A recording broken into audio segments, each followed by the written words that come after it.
ሰላም ሰላም የተወዳችሁና የተከበራችሁ የአርሴናል ፍሌር ተካዮቻችን በዛሬ ስፖርታዊ መረጃችን ከአርሴናል ተጫዋች ዝውውር ጉዳይ ጋር በተገናኘ የአልቫሬዝን ጉዳይ እንጠቅሳለን።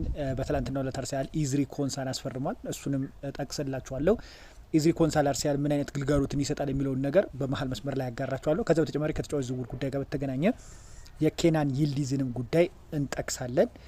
በቀጣይ አርሰናል ምን አይነት ቦታ ላይ ያስፈርማል ፋብሪዞ ሮማኖ አንዳንድ መረጃዎችን አውጥቷል። እሱን እንመለከታለን። ቪክተር ዮከሬሽ ወደ ባርሴሎና ለመዘዋወር እንደሚፈልግና ራሱን በወኪሉ በኩል ለዴኮ አቅርቧል። እስካሁን ድረስ ቪክተር ዮከሬሽን ባርሴሎናዎች አይፈልጉም። እሱንም የተመለከተ መረጃ እንመለከታለን። ቪዲዮውን ላይክ እያደርጋችሁ እንዲጀምሩልኝ እየጠየቅኩ ወደ መረጃዎች አልፋለሁ። ቀደም ሲል በቢያ ላይ እንደጠቀስኩላችሁ ከአርሰናል የተጫዋች ዝውውር ጉዳይ ጋር በተያያዘ እየወጡ ያሉ የሚገኙ መረጃዎችን አጋራችኋለሁ። እሱን በተመለከተ መረጃዎችን ልጀምር።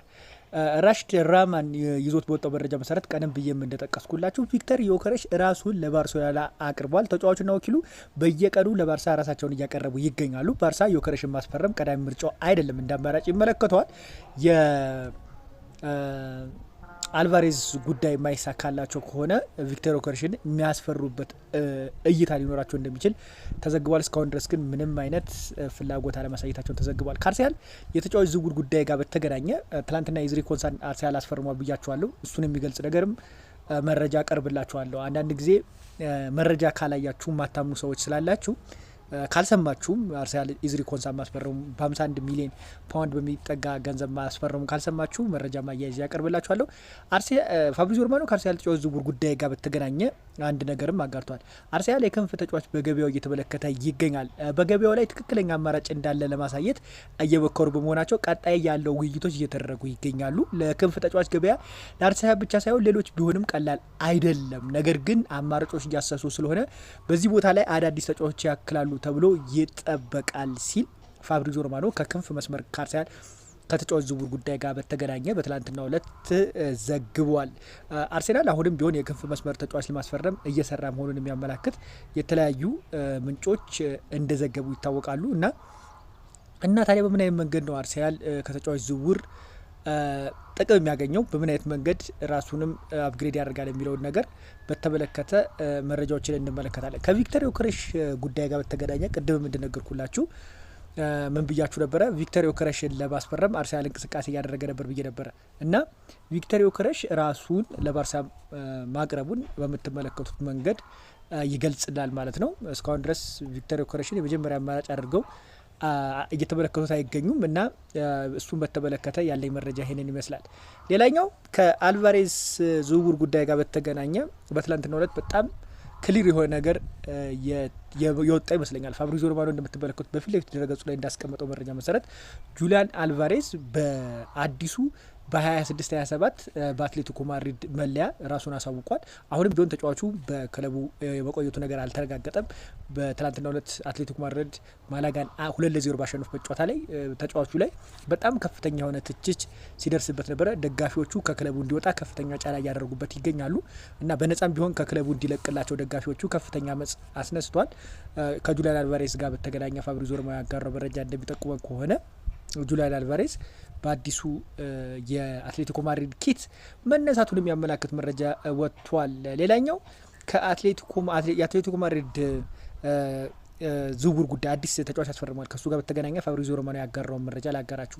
የአትሌቲኮ ማድሪዱ ዳይሬክተር ማቴዎ አለሚኔ ስለ ሁሊያን አልቫሬዝ ዝውውር እንዲህም ሲል ተናግሯል። ጊል ማሪስ ስለ ሁኔታው ተናግሯል። አትሌቲኮ ማድሪድ አቋሙ በግልጽ አስቀምጧል። እኔም ያንኑ ንግግር ማረጋገጥ ብቻ ነው የምፈልገው። ስለ አዳዲስ ዝውውሮች ማለትም ስለ ሞቪትራ ሲናገሩ አዳዲስ ፈራሚዎች አብዛኞቹ እቅዳችንን አጠናክረዋል፣ ነገር ግን ሁልጊዜም ለውጦችና ማስተካከያዎች ለማድረግ ዝግጁ ነን ሲል እንደምትመለከቱት ፋብሪዞ ሮማኖ ኤክስ ድህረ ገጹ ላይ ከጁሊያን አልቫሬዝ ዝውውር ጉዳይ ጋር በተገናኘ ያጋራው መረጃ ይጠቁመናል ማለት ነው። አሁን ላይ ባሉኝ መረጃዎች መሰረት በምንመለከተውን ጉዳይ ሁሊያን አልቫሬዝ በጣም ሰፋ ያለ ተቃውሞ እየደረሰበት ይገኛል። በክለቡም ከፍተኛ ጫና ነው። እሱን ድጋፍ የሚያደርግ ሳይሆን እሱን ሰፖርት የሚያደርግ ሳይሆን ከክለቡ እንዲወጣ የሚያደርግ ነገር ጫና እያደረገበት እንደሆነ የሚያመላክት ነገር በዚህ ዘገባ ለመረዳት እንችላለን ማለት ነው። በቀጣይ አዲስ ነገር ይኖራል ወይ የምንመለከተው ጉዳይ ይሆናል ማለት ነው። ሌላኛው ከኢታን ዋነሪ ዝውውር ጉዳይ ጋር በተገናኘ አርሴናል በኢታን ዋነሪ ላይ በፊውቸሩ ላይ እንግዲህ ፉላምና ኤቨርተን ተጫዋቹ ላይ ፍላጎት እንዳላቸው እየተዘገበ ይገኛል። አርሴናል ሙሉ ለሙሉ ለመልቀቅ አሁን ላይ ፍላጎት ያላቸው አይመስልም። ተጫዋቹን በውሰት ለማቅረብ እያሰቡ ይገኛሉ። በቅርብ አሁን በወጣ መረጃ መሰረት ኒውካስትሎች ኢታን ዋነርን ጉዳይ በውሰት ለማስፈረም ፍላጎት እንዳላቸው እየተዘገበ ይገኛል። ከተጫዋቹ ጉዳይ ጋር በተገናኘ ያለኝ መረጃ ይህን ይመስላል። ቀደም ብዬ ላይ እንደጠቀስኩላችሁ ከኤዝሪ ኮንሳ ዝውውር ጉዳይ ጋር በተገናኘ ትላንት ያልሰማችሁ ካላችሁ አርሰናል አክቹዋሊ 51 ሚሊዮን ፓውንድ በሚጠጋ እና አዶን እየታየ በሚጨመር አዶን አርሰናል ሙሉ ለሙሉ አግሪመንት እንደደረሰ ዴቪድ ኦርስተን በኤክስ ድረገጹ ላይ ከኮንሳ ዝውውር ጉዳይ ጋር በተገናኘ የዘ አትሌቲክስ ጋዜጠኛው አጋርቷል። ስለዚህ አርሰናል ኤዝሪ ኮንሳን ከአስቶን ቪላ አስመርቧል። ይሄ ደግሞ ኤዝሪ ኮንሳን አርሰናል ማስፈርሙ በምን አይነት መንገድ ይጠቅማል የሚለው ነገር እንመለከታለን። ከዛ በተጨማሪ ከገብርኤል ጄሱስ ጋር በተገናኘ ገብርኤል ጄሱስ አሁንም ቢሆን የናፖሊ ዋነኛው ታርጌት መሆኑን የሚያመላክት መረጃ እዚህ መረጃ ላይ ወጥቷል። አርሰናል ከተጫዋቹ ከ17 እስከ 20 ሚሊዮን ፓውንድ ይፈልጋሉ። አሁንም ከተጫዋቹ ዝውውር ጉዳይ ጋር በተገናኘ ሶሉሽን እየተፈለገ ይገኛል። ኢዝሪ ኮንሳን በተመለከተ ቀደም ብዬ መግቢያ ላይ እንደጠቀስኩላችሁ ኢዝሪ ኮንሳ ሙሉ ለሙሉ ፐርሰናል አግሪመንት አድርጎ ሜዲካሉን ዛሬ ሊያደርግ የሚችልበት ከፍተኛ እድል አለ። እሱን የተመለከተ መረጃ በምትመለከቱት መልኩ ፋብሪዞ ሮማኖ አጋርቷል። ይህ ተጫዋች በአርሰናል ቤት ምን ይሰጣል የሚለውን ነገር እንመለከታለን። ከዛ በተጨማሪ የይልዲዝን ዝውውር ጉዳይ በተመለከተ በትላንትናው ዕለት የተለያዩ ምንጮችን አንስቼ ጠቅሼላችሁ ነበረ። የይልዲዝንም ጉዳይ በዛሬ ስፖርታዊ መረጃችን ላይ እንመለከታለን። ሉዊስ ስኬሊን በተመለከተ አርሰናል እንግዲህ የአርሰናል ዋናው ቺፍ ሪቻርድስ ጋሪ እንደተናገረው ከሆነ በጣም ትክክለኛ የሆነ ገንዘብ የማይመጣ ከሆነ የተጫዋቹ ሁኔታ ምን አንወስንም ነው ያለው። ምንድነው ያለው? እዚህ ጋር ለነሱ የሚመጥን ፕሮጀክት የማይቀርብ ራይት ኦፖርቹኒቲ የማይቀርብላቸው ከሆነ ተጫዋቹን እንደማይለቁ ኤስፒኤንም አስነብቧል ማለት ነው። ከኢዝሪ ኮንሳ አርሰናል ቤት መድረሱ ተከትሎ አሁን የቤንጃሚን ዋይትን ጉዳይ ጋር በተገናኘ የቤንጃሚን ዋይት መቀጠልና ለመቀጠል አጠራጣሪ ሁኔታ ውስጥ መግባቱን ቲም ስቶክስ በምትመለከቱት መንገድ አብራርቷል። ኤቨርቶኖች ተጫዋቹን በተደጋጋሚ ጊዜ ለማስፈረም ፍላጎት እንዳሳዩ የሚጠቅስ ነገር አለና የቤንጃሚን ዋይት ቆይታ አሁን አጠራጣሪነቱን በጣም እየጨመረ መጥቶቱን ዘ አትሌቲክስ ጠቅሷል። በትላንትናው ዕለት አርሰናል ኢዝሪ ኮንሳን ከአስቶን ቪላ አስፈርሟልና ከዚህ ጉዳይ ጋር በተገናኘ ቤንጃሚን ዋይት ቆይታ አጠራጣሪነቱ ቀጥሏል። ከይልዲዝ ዝውውር ጉዳይ ጋር በተገናኘ መግቢያ ላይ እንደነገርኳችሁ አንዳንድ ጊዜ ታግሳችሁ ሳሰሙ ትቀሩና ተምኔሉ ላይ እየለጠፍከውና የምታወራው ነገር አንድ አይደለም ልትሉ ትችላላችሁ። አክቹአሊ እኔ ባገኘሁት ስቴፕ ሄድ ነው የሚሄደው። አሁን ላይ ከይልዲዝ ዝውውር ጉዳይ ጋር በተገናኘ ደግሞ የተሰሙ ነገሮች በጥቂቱም ቢሆን አጋራቸው። ዛሬ በጣም ይህን ያህልም የተጋነነ ነገር ከይልዲዝ ዝውውር ጉዳይ ጋር አልወጣም። ፋብሪዞ ሮማኖ መግቢያው ላይ እንደጠቀስኩላችሁ አርሰናል የክንፍ መስመሩን ለማጠናከር አማራጮችን እየተመለከተ ይገኛል ብሏል። ከዛ በተጨማሪ የክንፍ መስመር ማስፈረም ቀላል እንዳልሆነ በዘገባው ላይም ቅድም አይታችሁታል ተናግሯል።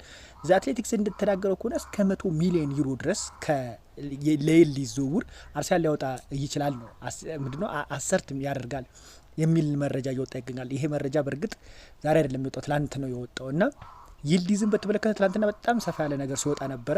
አርሰናል በቀጣይ ስቡ እርግጠኛ ሆኖ መናገር የሚቻለው አሁን ላይ ካሉት አማራጮች ውስጥ የሁሊያን አልቫሬዝ የመሳካት ነገሩ ዝቅተኛ ስለሆነ የዚህን ተጫዋች ዝውውር ለማሳካት ስራዎችን እየሰሩ መሆናቸውን ዘ አትሌቲክስ የሚያመላክት መረጃ ወጥቷል።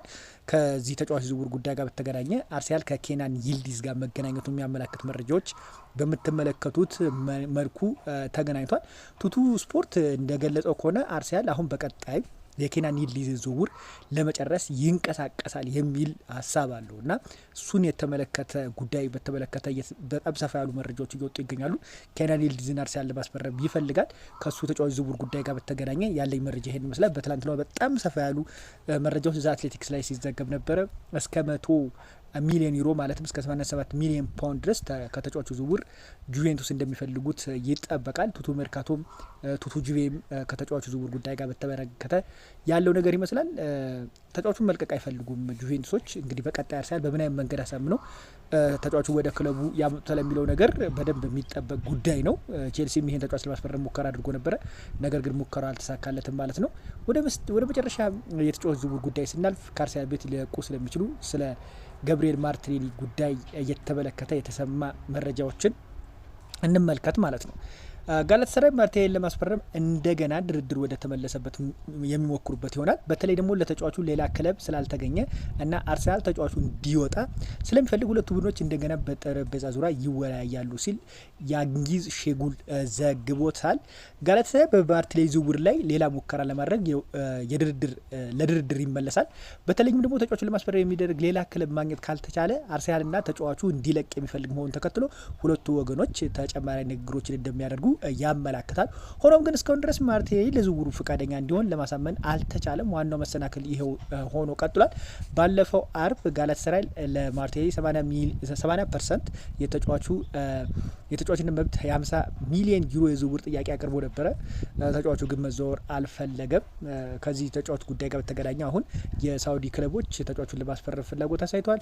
ነገር ግን እስካሁንም ቢሆን ከተጫዋቹ ዝውውር ጉዳይ ጋር በተገናኘ ተጫዋቹ አሁንም በአርሰናል ቤት መቆየት መርጧል የሚሉ መረጃዎች ነው እየሰፉ የሚገኙት። ከኤዝሪ ኮንሳ ዝውውር ጉዳይ ጋር በተገናኘ ለአርሰናል የሚሰጠውን ግልጋሎት በተመለከተ በጥቂቱ ቢሆን መግለጫ ሰጣችኋለሁ ብዬ ነበር። እሱን ልስጣችሁ ማለት ነው።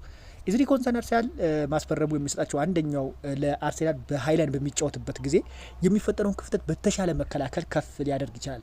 እሺ እንዴት ነው የሚለውን ነገር ደግሞ ልጥቀስላችሁ።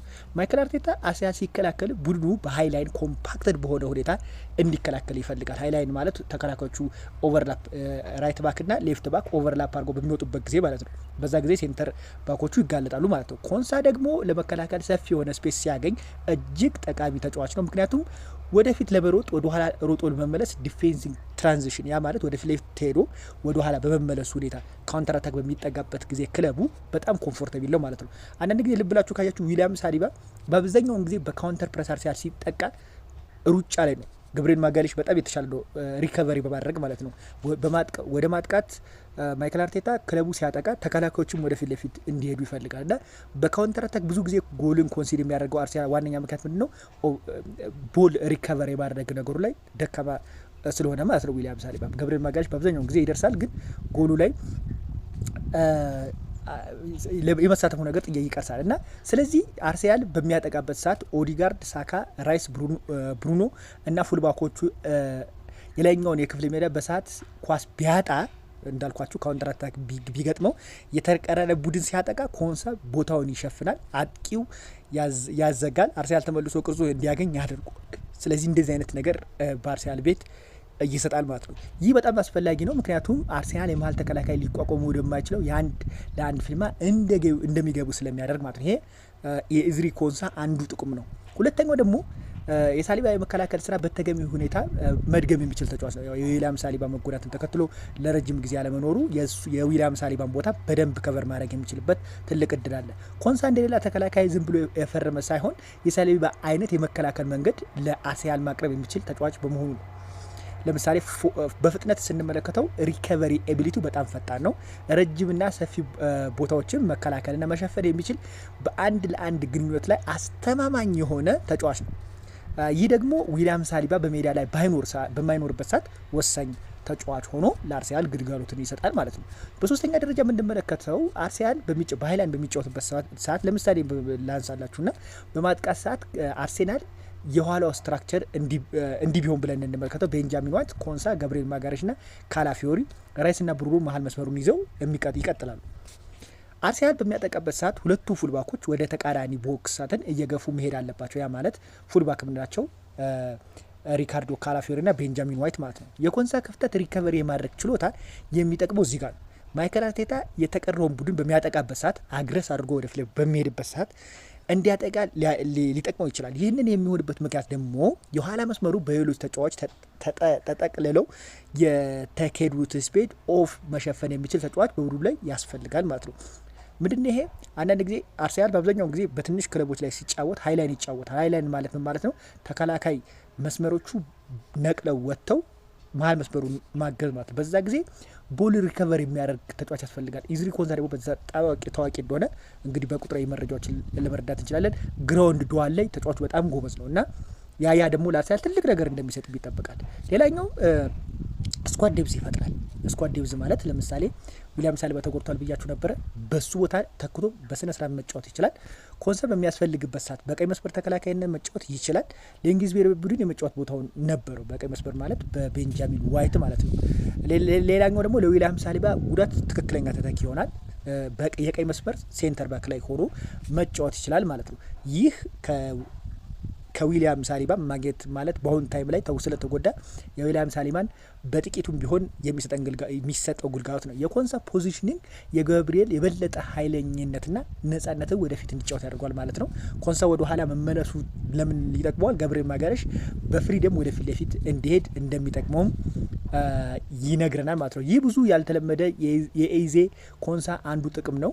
ኮንሳ ወደ ኋላ እስከቀረለት ድረስ ጋብሪኤል እንደ ሌላው ጊዜ ዲፕሊ በግብ ክልሉ ሳይቆይ መጫወት እንዲችል ያደርገዋል። ኮንሳ ለሚፈጥረው ትራንዚሽን ሁኔታ ሪከቨር በሚያደርግበት ጊዜ አግሬሲቭ ዲፌንስ የማድረጉ ነገር ለአርሴናል ሌላኛው የሚሰጠው ቅርጽ እንደሆነ ይጠበቃል ማለት ነው። ጠቅላላ ሳደርግላችሁ ለአርሴናል በጣም ትልቅ ግልጋሎት ይሰጠዋል። ተጫዋቹ በተለይ ደግሞ ቦል ሪከቨሪ ላይ ከኳስ ጋር ምንጮት መኖሩን በጫና ውስጥ ሆኖ ኳስን ማቀበል መቻሉ ለአርሴናል ትልቅ ጥቅም ይሆናል ተብሎ ይጠበቃል ማለት ነው።